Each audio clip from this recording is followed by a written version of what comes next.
So hello guys. So naday mi diri karon sa Tumalog Falls Padong guys. So mao gini ang dalan no perting adlaw ka guys, lugsungon kay sa nga tanan.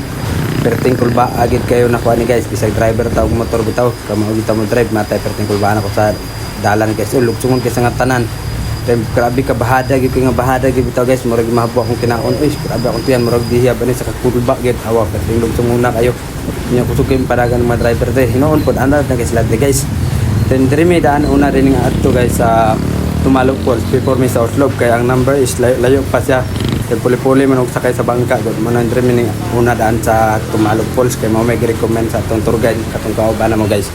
Pero di gyud pud kamahayan pag ani diri guys bisan pag katong hugon kay andalan tungon kay sa nga tanan di ta kuan sa pag makulba-kulbaan ta kita magmahay inik abot na to diri sa Tumalog Falls guys kay grabe yung kanindot ang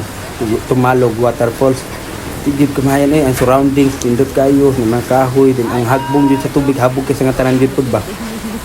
tan-awar gunaw ang huni samot na ni lagsak sa tubig di kay siya ingong kusog kay nga tubig pero nindot kay siya tan-awon kay awar na basta di kay nako siya makuan gid grabe yung kanindot nami si kay kuan ni guys usa po ni sa kung pinaka na appreciate jud pud nga laaganan diri sa Cebu sa diri sa south sa kanigid pod ang Tumalog Falls kay grabe oy ma-appreciate jud kanimo awar nang hagsa sa tubig laira kay sa design sa ubang mga waterfalls bitaw nga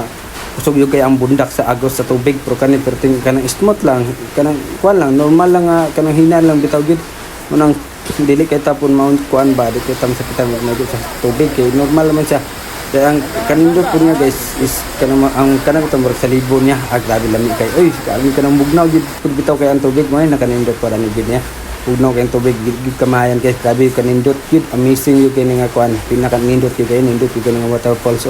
hinay pero nindot kay sa nga tanan ba na appreciate kay nako nga laganan guys recommended kay ni siya kay gusto mo laag diya sa Cebu ayon ni wala sa inyong listahan sa inyong laagan sa ang Tumalog Falls before mo maadto sa Oslob Cebu para matanaw sa whale shark o katong sa Sumilon Island ayon ninyo kalimti at tuigid po ninyo recommended kay nila agan digid mo magmahay ani sa adenade ni 50 pesos na entrance guys para sa sakay sa motor so mga to guys salamat God bless us all.